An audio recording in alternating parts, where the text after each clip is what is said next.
Roma, la primera megaciudad, una urbe cimentada sobre 2700 años de historia, espectáculo y, por supuesto, comida. Es lo más espectacular que he visto nunca. Hay dos tipos de personas, los que son italianos y los que quieren ser italianos. Aquí las historias más fascinantes están ocultas a simple vista. Un producto rico en grasa y suculento. Huele muy bien. Delicioso. Guardaba el secreto del desarrollo de un imperio. Seguimos aplicando ideas que se materializaron hace 2000 años. Una cata vaticana convirtió a Roma en la meca del café. Te sirven esto, te lo bebes y es fantástico. Y tropas estadounidenses que contribuyeron al nacimiento de un plato mítico. Esto es Roma, y no la volverán a ver con los mismos ojos. Megaciudades, Roma.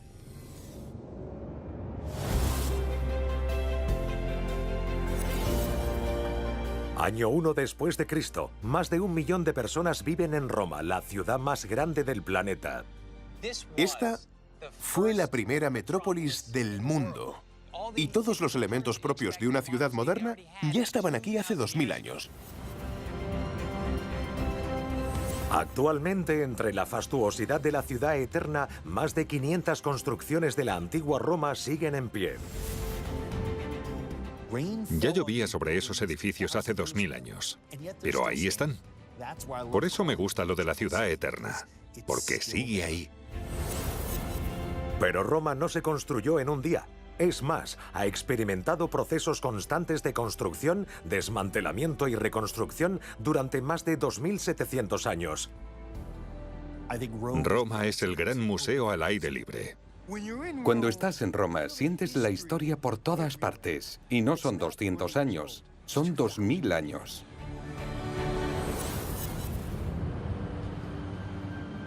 Por el corazón de Roma fluye el río Tíber. En estas orillas, en el 1000 a.C., un pueblo llamado los latinos estableció un asentamiento. Eran experimentados agricultores y comerciantes y desde sus primeros días Roma fue una ciudad rica. En el 509 a.C., la ciudad se convierte en república y la antigua Roma inicia las grandes edificaciones. Pero en lugar de piedra utilizan un material de construcción totalmente nuevo, hormigón. El hormigón es el material más infravalorado en la historia de la humanidad y se podría decir que los romanos lo inventaron, o al menos su uso moderno. A diferencia de los morteros anteriores, los romanos añadieron ceniza volcánica a la mezcla, con lo que obtuvieron un conglomerante tan fuerte que rivalizaría con el hormigón actual y que les permitió construir complejos arcos y cúpulas. Los romanos tomaron elementos que ya existían en el mundo y los adaptaron y los mejoraron. Lo que hicieron fue llevar la arquitectura e ingeniería a otra escala, que antes era impensable, y que les permitió crear una ciudad tan grandiosa, la primera metrópolis. Uno de los logros más notables de los romanos es el Panteón. Erigido como un templo a todos los dioses romanos, se finalizó en el 120 después de Cristo. Es el edificio en funcionamiento continuado más antiguo del mundo. Sigue en pie y abierto. La cúpula, 5.000 toneladas de hormigón sin apoyos, es la mayor de su tipo y una maravilla singular de la ingeniería incluso hoy. Hace 2000 años, Roma estaba llena de palacios, villas y edificios de viviendas de 6 plantas. Pero el corazón de esta gran urbe no está dentro de ninguna de sus magníficas construcciones. Se encontraba fuera, en espacios abiertos como el Foro. Rodeado por edificios gubernamentales, el Foro era el centro de la vida de la ciudad. Este era el verdadero epicentro de la ciudad. Un lugar de comercio, de organización política y donde la gente podía reunirse. Estos espacios abiertos ya existían en otras partes del mundo, pero lo que los romanos hicieron con el Foro Romano fue definitivo. Actualmente, el Foro Romano es una ventana de 8.000 metros cuadrados a la vida de la ciudad antigua. y la gente puede seguir caminando por él. Hay que mostrar cierta moderación y respeto, porque no está detrás de un cristal, sino que te rodea, está por todas partes. 2 milenios después, los romanos siguen viviendo igual. En la calle, en los espacios abiertos públicos de su ciudad. Están por todas partes y se llaman piazzas. Algunas son enormes como la de San Pedro, otras son más pequeñas, íntimas y tranquilas. Hay más de 200 piazzas en Roma, más que en cualquier otra ciudad. Puedes sentarte y admirar los preciosos edificios que las rodean. Pero observar a la gente es lo que más me gusta. Y se puede hacer eso en una piazza que quizá tenga una fuente en el centro donde arrojar una moneda y pedir un deseo. Y si el deseo se cumple, habrá que agradecérselo a un conocido emperador y a un terrible incendio. En el 64 de nuestra era y desde este punto, hubiésemos visto todo el horizonte envuelto en llamas. 18 de julio del año 64. El fuego rugía por toda la ciudad. Según el rumor, el emperador Nerón necesitaba nuevos espacios para renovar la ciudad. Roma ardió durante 6 días. Fue tan devastador que 3/4 partes de la ciudad quedaron reducidas a cenizas. Si Nerón incendió Roma, aún se debate. Lo cierto es que fue el impulsor de la reconstrucción de la ciudad. Fue una oportunidad para remodelar la ciudad por completo. Y lo que hicieron fue construir una Roma más grandiosa e impresionante. Y ese es el legado que vemos hoy al pasear por Roma. Así que lo que consideramos la antigua Roma es en realidad la Roma 2.0. Y en el corazón de esa Roma 2.0 erigieron una construcción colosal que hoy es símbolo del poder y la decadencia de la antigua Roma. El Coliseo. El Coliseo es tan crudo y tan épico. Finalizado en el año 80, se construyó para acomodar a más de 50.000 espectadores y se convertiría en el modelo para todos los estadios deportivos actuales. Seguimos aplicando ideas que materializaron hace 2000 años. Por esos arcos, todos los 80.000 espectadores del Coliseo podían entrar y salir en 10 minutos. Es un logro asombroso de arquitectura y una infraestructura magistralmente resuelta para su finalidad. Y la finalidad es el espectáculo. Gratis para todos y sin importar el costo para los actores. La gran atracción son los gladiadores, los héroes de la arena de Roma, entrenados en las artes de lucha con un don para el teatro y el público se lo cree. La gente en las gradas hacían picnics y dormían, comían y bebían. Vivían en el Coliseo aquel día. Lo único que querían era que los entretuvieran. Similar a la lucha libre profesional, pero con algo más. Convertirse en un gladiador famoso no era tarea fácil. Había que tener los atributos, había que tener físico, el aspecto era muy importante. Y por supuesto tenían que labrarse una carrera como lo haría un boxeador. Cuando llegaban a la cima, a luchar en el Coliseo, eran tan poderosos, tan ricos y tan queridos que había demasiado en juego como para que arriesgaran sus vidas. Para engañar a la muerte una y otra vez, los gladiadores sí engañaban. Esta difiere mucho del gladio de un soldado. Los gladios eran muy finos y afilados, con lo cual no podían blandirse contra otras espadas sin romperse. Pero esta es más gruesa y al impactar contra otra producía un gran efecto sonoro. Pero la multitud, además de ruido, quería sangre. Lo que tenemos aquí son los trucos del oficio. Tenemos film transparente y un poco de sangre falsa que vertemos aquí. Obviamente los romanos no tenían film transparente ni sangre falsa, pero tenían pellejos que rellenaban con sangre de cerdo u oveja. Era fácil. Y aquí tenemos una bolsita de sangre de mentira casera, que colocada en un punto estratégico dentro del cinturón o del guantelete, y con un golpe en el momento preciso, la sangre se vertía. Y al salir tendríamos la herida del gladiador.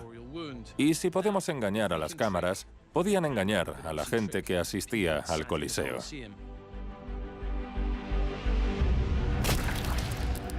Pero los artificios de los gladiadores solo eran una ínfima parte de una farsa mayor. Una conspiración urdida por la clase gobernante para no perder sus cabezas, la política del pan y circo. El circo era la diversión gratis en el Coliseo, y el pan, trigo gratis para todos los ciudadanos. Y la receta de entonces se sigue utilizando en la panadería Roscioli: trigo espelta, masa madre y sal. La periodista y escritora gastronómica Erika Firpo vive justo al lado de la panadería Roscioli. Esto es fundamental en la vida de Roma. Por la mañana vas a tu forno, a tu panadería, para comprar el pan del día. Roscioli elabora 73 tipos de pan, algunos más modernos que otros, pero su producto más popular se remonta en el tiempo tanto como el pan: la pizza bianca. Pero la pizza tradicional romana no lleva sal ni queso. Una simple masa rociada con aceite de oliva y sal y que los romanos compran por kilos.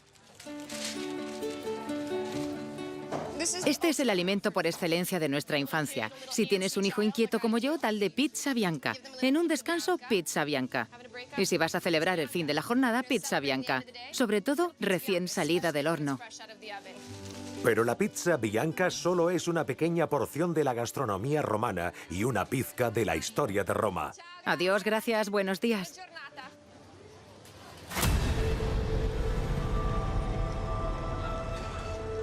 Campo de Fiori, la plaza del mercado más conocida de Roma. Para los chefs de Roma, aquí comienza el día. La fruta y verdura procede de la campiña romana que rodea a la ciudad, una de las zonas de cultivo más fértiles del mundo. Roma era el crisol de Italia.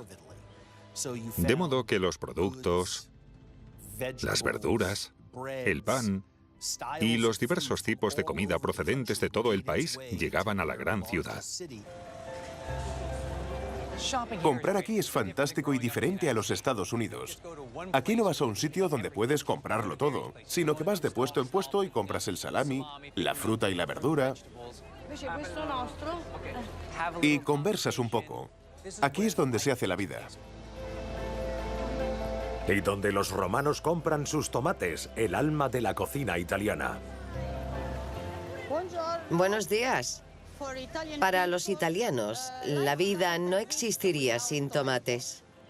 Soy italiano, y si me cortas, no sangro, sale tomate. No creo que existan muchos platos que no lleven tomate. La cocina italiana sin el tomate es inconcebible, pero fue así hasta que llegaron desde Perú en el siglo XVI. El tomate es uno de los ingredientes más importantes de nuestra cocina.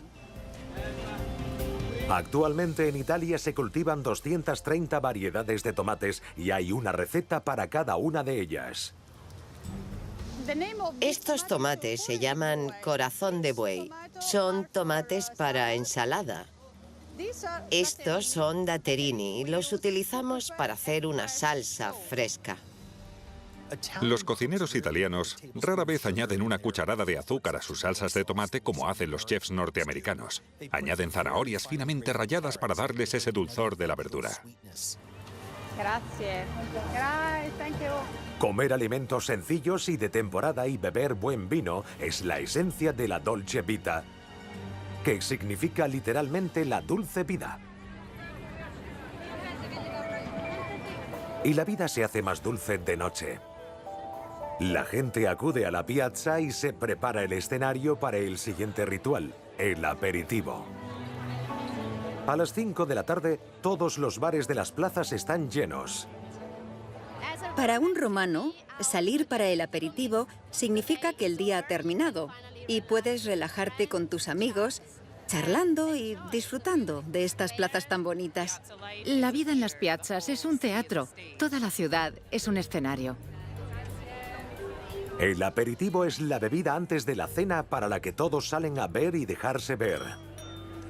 En la Piazza di Pietra se encuentra Salotto 42, un pequeño bar con grandes vistas al templo de Adriano.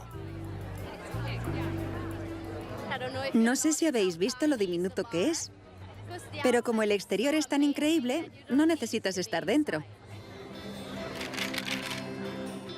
Roma es vino. Es comer tarde. La reserva más temprana en los restaurantes es a las 8 de la tarde y para mí eso es muy tarde. Así que para mí, Roma es comer, beber y aguantar hasta tarde. Y como cenan tarde, el aperitivo se acompaña de otra tradición romana, el antipasto. En italiano, antes del plato principal. Te tomas una copa y puedes comer mortadela, prosciutto, diferentes tipos de queso. Es lo que en Estados Unidos sería una cena de gala, pero aquí es algo normal cuando sales con amigos. En Estados Unidos tenemos grandes cuencos y fuentes llenos de comida. Y en Italia comes la cantidad justa, pero de diferentes tipos y variedades.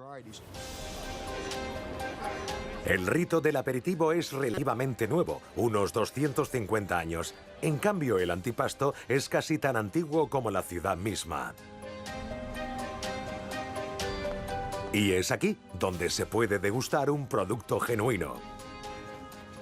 Este es uno de los establecimientos gourmet más extraordinarios de Roma. Son la cuarta generación de la misma familia. Los antiguos romanos dominaron el curado de la carne y el queso con sal y humo. Tenían que hacerlo. En una época sin refrigeradores sus vidas y el imperio dependían de ello. Este es el legado vivo de todos esos alimentos conservados que los romanos nos dieron hace 2000 años. Donde fueres, haz lo que vieres. Y en Roma, Ruggeri vende más de 55 tipos de productos para el antipasto, la mayoría elaborados según la tradición. Pero hay un tipo de antipasto que los romanos aprecian por encima de los demás. El pecorino romano, un queso duro elaborado con leche de oveja y sal. Hay granos de sal en el queso. Fijaos, es increíble. Hace 70 u 80 años, como máximo, el queso italiano más conocido que llegó a Estados Unidos fue el pecorino romano, ¿vale? Y ese era el que se le echaba a la pasta y no el parmesano. Mamma mía, increíble. Anualmente Italia produce 25.000 toneladas de este queso y lo exporta por valor de más de 150 millones de dólares. Hace 2000 años fue esencial para dominar al mundo. Rico en calorías y de tamaño compacto, fue el combustible que permitió a los soldados romanos recorrer largas distancias y seguir siendo capaces de combatir. Y no se estropeaba debido a su alto contenido en sal, un mineral vital para el Imperio Romano. La sal era necesaria para conservar la carne, de modo que era una materia prima muy valiosa. De hecho, a los soldados les pagaban con sal. Y si no iban a morir al campo de batalla, no se merecían su sal. Controlar este preciado mineral y distribuirlo por los confines del imperio solo fue posible gracias a uno de los grandes logros de la ingeniería romana: las calzadas.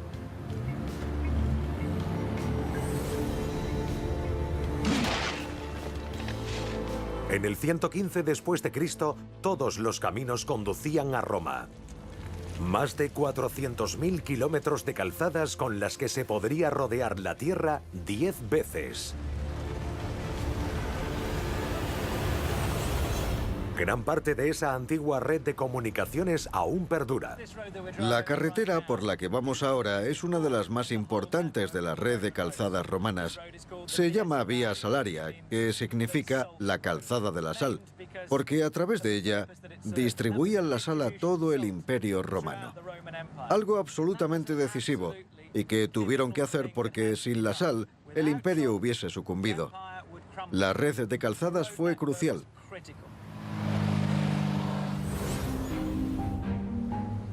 Construida 300 años antes del nacimiento de Cristo, la Vía Apia, que une Roma con el sur de Italia, sigue intacta y penetra en el corazón de la ciudad.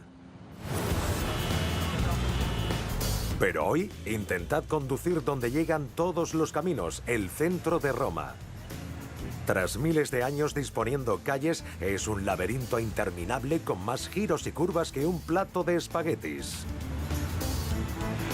A lo que hay que sumar 2 millones de automóviles y medio millón de scúteres a toda velocidad. Para conducir en Roma, como en las luchas de gladiadores, hay que tener 1000 ojos. El tráfico en Roma es caótico. El tráfico en Roma es una lata. Es el caos total. Todos se creen Mario Andretti. Roma es intransitable. Si conduces en Italia, los peatones solo son obstáculos hacia tu destino. Esta es la Piazza Venezia.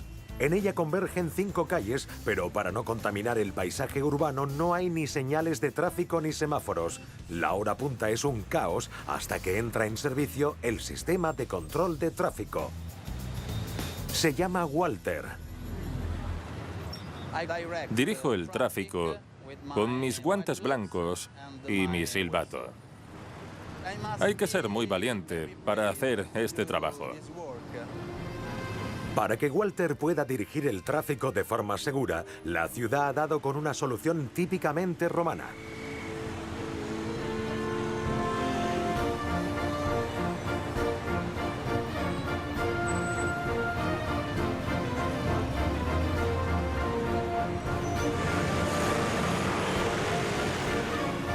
Como los antiguos dioses, Walter ordena el caos con sus manos y con ráfagas de su silbato.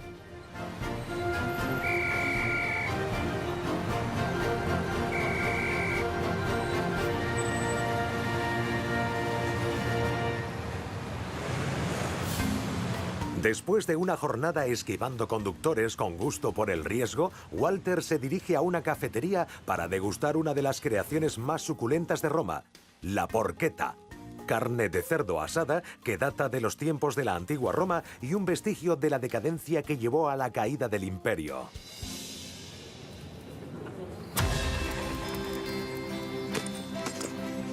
Un ejército se mueve por su estómago y ninguno comía más o mejor que las legiones romanas. Pero un plato en especial siempre reforzó la moral de las tropas. Un plato tan delicioso que incluso hoy los romanos lo comen por toneladas. Se llama porchetta, carne de cerdo asada a fuego lento muy tierna. El sándwich de porchetta es como el bagel para los neoyorquinos. No me imagino Roma sin porchetta, es una tradición. Y de aquí es de donde procede toda la porchetta de Roma actualmente, de la comuna de Aricia, en el límite norte de la ciudad. En Leopardi asan hasta 400 porchettas diarias. Y solo es una de las 17 industrias que se dedican a lo mismo. La porchetta original solo se puede elaborar en Aricia y debe hacerse como la hacían los antiguos romanos. Primero, deshuesan el cerdo. Tardan 30 segundos en deshuesar esta parte del cerdo. Es una forma de arte. A continuación añaden sal. Echan unos 225 gramos de sal en la porchetta para que se mantenga bien jugosa, para que cuando la probemos, queramos más. Un poco de pimienta negra. Y luego los aromatizantes, romero y ajo ligeramente seco. Finalmente todo se enrolla y se cose. Es increíble verlos trabajar. A mí me gusta llamarles los sastres de la porchetta. Tras 5 horas en el horno, se obtiene una porchetta propia para una legión romana. ¡Madre mía! Huele magníficamente. Es como si estuviera en el paraíso de la porchetta. Se mezclan todos los jugos, las especias y la sal para crear la porchetta perfecta. Cada año, los romanos devoran 550 toneladas de cerdo asado. Y algunas de ellas acaban en la Fraschetta. Este sitio está a la vuelta de la esquina de mi casa y es el lugar por excelencia de la porchetta. Es barato, sencillo y tienen los colores del equipo de fútbol de la Roma, que son el naranja y el rojo, y tienen la mejor porchetta. Empiezan cortando pan. Le ponen queso de Venecia, lonchas de porchetta, rúcula local y tomates cherry. Sencillo. Este sándwich está muy bueno. Estoy feliz. No lo comería en ninguna otra parte del mundo porque sé que no estaría tan bueno como aquí. Solo en Roma. Este sándwich cargado de grasa y sal es como una metáfora del Imperio Romano en su apogeo. Está rico. Entonces, la sal era esencial para la prosperidad de Roma, pero la ciudad necesitaba algo más para sobrevivir: agua. Pero había un problema. El alcantarillado romano vertía en el río Tíber. Para la subsistencia de la ciudad, necesitaban agua potable y mucha. Por ello, Roma comenzó a trabajar en la red de acueductos más sofisticada que el mundo había visto. Aquí confluyen 6 de ellos.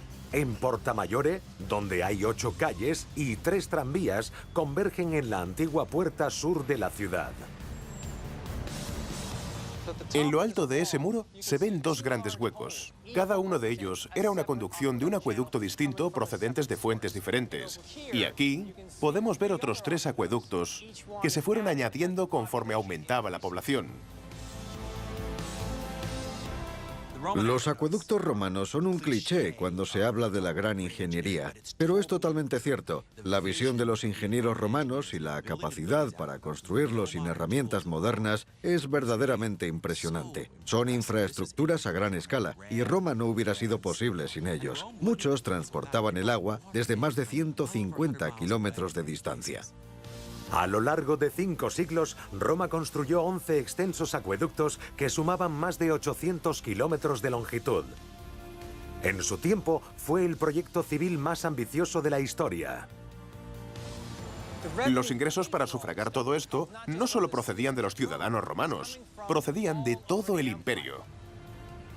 La única forma para poder construir esos acueductos, las calzadas, los edificios, el Coliseo, es explotando a un gran número de personas en todo el mundo conocido. Finalmente, esos excesos llevaron a la caída del imperio.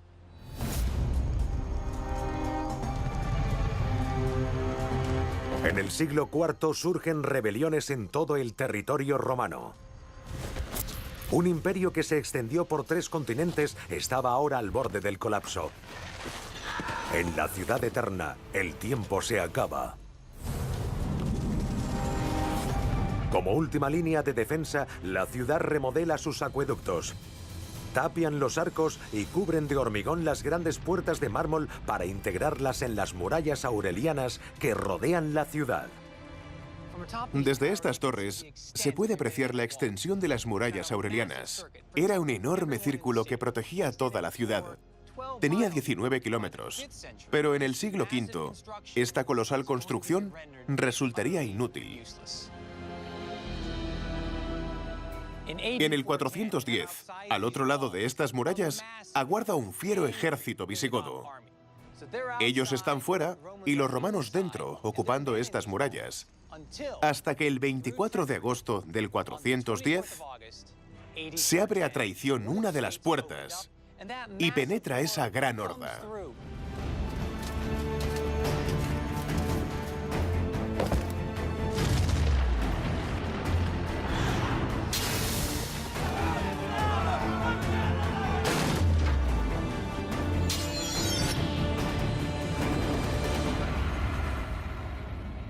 Saquean la ciudad, y ese es el principio del fin del Imperio Romano.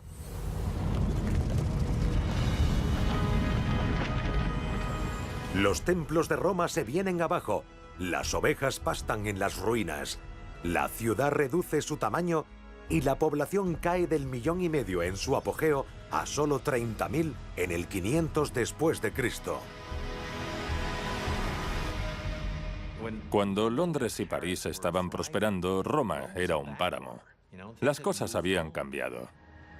Durante casi un milenio, Roma es poco más que un pueblo. Pero su suerte cambiará principalmente por la riqueza de la Iglesia Católica. En el siglo XV, el Papa Martín V y sus sucesores encargan fantásticos edificios renacentistas y obras de arte públicas. Una vez más, Roma se convierte en una gran metrópolis. Una de las más fantásticas incorporaciones a la ciudad son las fuentes. Las fuentes de Roma son muy románticas, son grandiosas. Y lo que me encanta es que están ahí y puedes acercarte. Actualmente Roma tiene más de 2000 fuentes, más que en ninguna otra ciudad del mundo. Esta es una de las más espléndidas, la Fuente de los Cuatro Ríos. Construida en 1651 como un símbolo del poder global de la Iglesia, sigue dominando la Piazza Navona. No he visto una fuente igual en mi vida. Tiene algo diferente y se interpreta de forma diferente. Tenemos 4 figuras en la fuente que representan los 4 ríos del mundo y por consiguiente la dominación de Roma sobre el mundo. ¿Busca agua de manantial? Deje de comprar agua embotellada y beba de las fuentes. Puedes llenar tus botellas, beber directamente del caño. Es genial. En agosto, en pleno verano, el Papa hacía rebosar la fuente a propósito y la Piazza Navona se convertía en un pequeño lago. Durante 2 siglos, ello proporcionó alivio a todos los romanos, ricos y pobres. La fuente fue diseñada por Lorenzo Bernini, una de las figuras del barroco. Bernini está por todos lados, no solo en las fuentes. Hay esculturas de mármol de Bernini por toda Roma. Y yo tengo un tatuaje en la espalda de una estatua de Bernini. Es el éxtasis de Santa Teresa. Amo tanto a Roma que tenía que honrarla en mí misma. Pero la gran contribución de la Iglesia Católica a Roma no fueron las fuentes. Fue el Vaticano. Desde una de las colinas, lo observas y parece una colección de huevos Fabergé. Es lo más espectacular que he visto nunca. Ha sido quizás el único momento en mi vida en el que me quedé paralizado. Entré en esa plaza y no podía moverme. El Vaticano es la residencia oficial del Papa y el país más pequeño del planeta. Solo 842 personas viven en su escaso medio kilómetro cuadrado.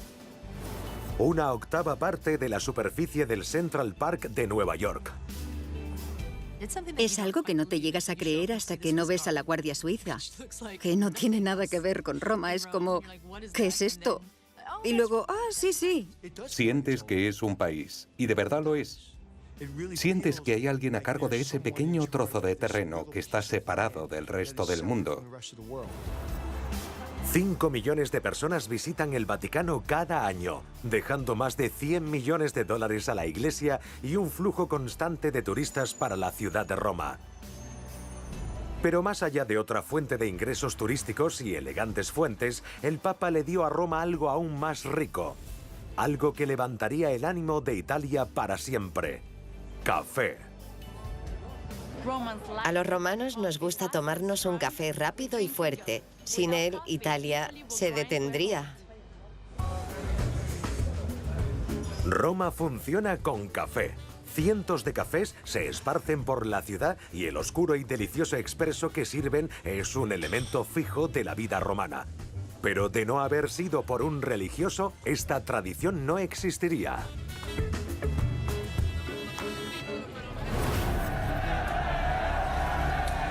En el siglo XVI, cuando el café llegó a Europa desde Oriente Próximo, fue conocido como la bebida de Satán, vinculada a los enemigos musulmanes que la Iglesia había combatido durante centurias.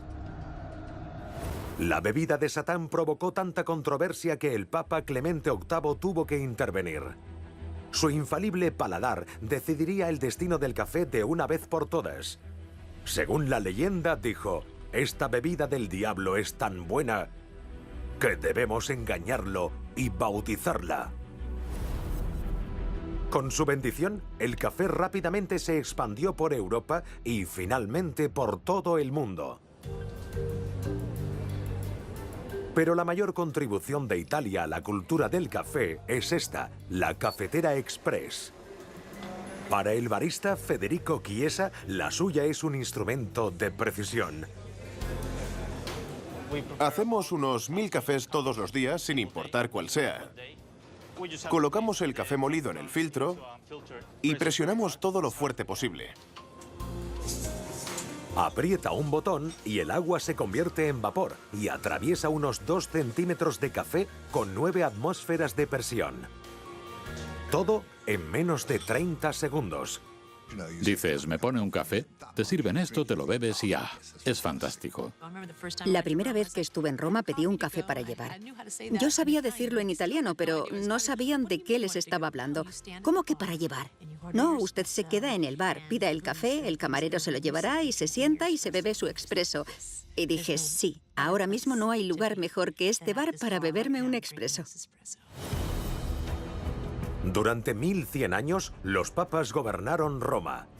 Su poder no acabó hasta 1871, cuando la ciudad se convirtió en la capital de la recién unificada Italia.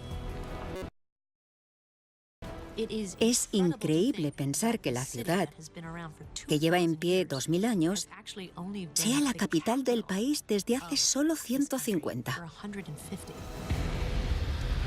Il Vittoriano es el monumento dedicado al primer rey de la Italia unificada. Su construcción finalizó en 1935 y no es de hormigón. Es la obra en mármol más grande del mundo. Domina la Piazza Venezia, la plaza en la que el dictador Mussolini pronunciaba discursos en los años 30, presentándose ante la multitud como si fuera un emperador romano. En 1939 formó alianza con el único líder más excéntrico que él, Adolf Hitler, y se embarcó en una guerra que amenazaría la existencia misma de la ciudad eterna. Durante más de 2000 años, Roma superó todo lo que el hombre y la naturaleza tramaron contra ella. Desde un violento incendio hasta las invasiones godas. Pero en 1943, la ciudad se enfrentó a la devastación. Septiembre 1943. Los aliados invaden Italia y avanzan lentamente hacia Roma. Uno de los problemas de los aliados al avanzar por Italia fue que encontraron una resistencia mucho más fuerte de la que imaginaban. Esto generó una gran preocupación cuando los aliados se disponían a tomar Roma. Las fuerzas alemanas ocupaban la ciudad y los alrededores. Para echarlos, los aliados lanzaron 60.000 toneladas de bombas sobre las afueras. Su siguiente objetivo era la capital. Parecía que Roma y sus 2700 años de historia estaban condenados a la destrucción. Cuando todo parecía perdido, este hombre alcanza un acuerdo extraordinario. Archbishop Spellman of New York pays a visit to Lieutenant General Courtney Hodges, who commands the American First Army. El arzobispo Spellman, en nombre del Papa, convenció a los líderes aliados para dejar en pie la Roma histórica. Afortunadamente, el cardenal Spellman de Nueva York intervino y convenció al ejército estadounidense y pudo evitar así una pérdida catastrófica. En junio de 1944, el ejército estadounidense liberó a la ciudad y su llegada fue responsable directa de un plato cuya receta es considerada italiana, los espaguetis carbonara.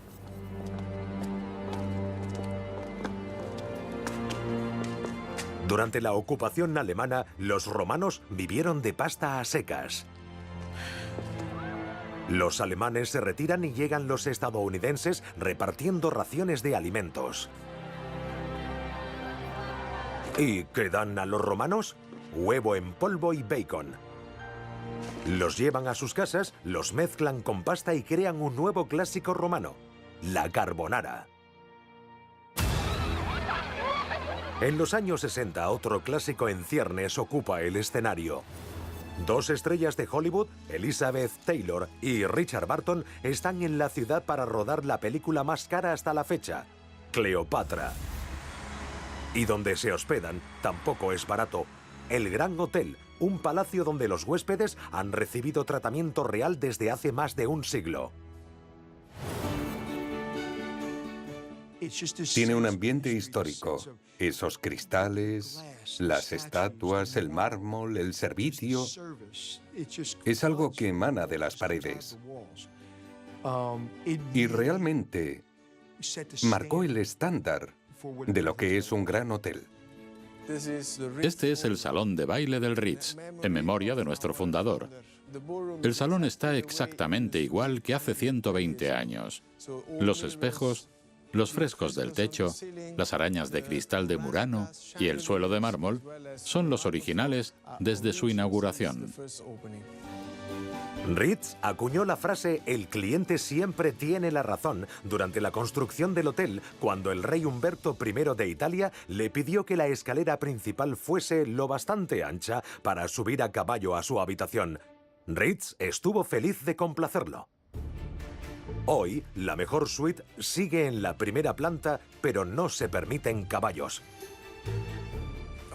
Bienvenidos a la Suite Royal. Es la estancia más grande del hotel y, sin duda, es una de las suites más clásicas de la ciudad de Roma. Durante casi un año, este fue el hogar de Elizabeth Taylor y Richard Burton, y aquí comenzó el romance que pronto se convertiría en la gran sensación. Eran seguidos a todas partes por hordas de fotógrafos, a quienes los romanos apodaron paparazzi. Así Roma le regaló al mundo los paparazzi. Gracias, Roma. Pero esa es la menor de sus contribuciones. Hormigón, acueductos, alcantarillado, la ingeniería civil que hace posible que 3.000 millones de personas vivan hoy en las ciudades surgieron en Roma hace 2000 años. Y aunque ya no sea un imperio, sus platos, como los espaguetis carbonara, han conquistado el planeta. Ninguna otra megaciudad ha dejado tanta huella en nuestro mundo.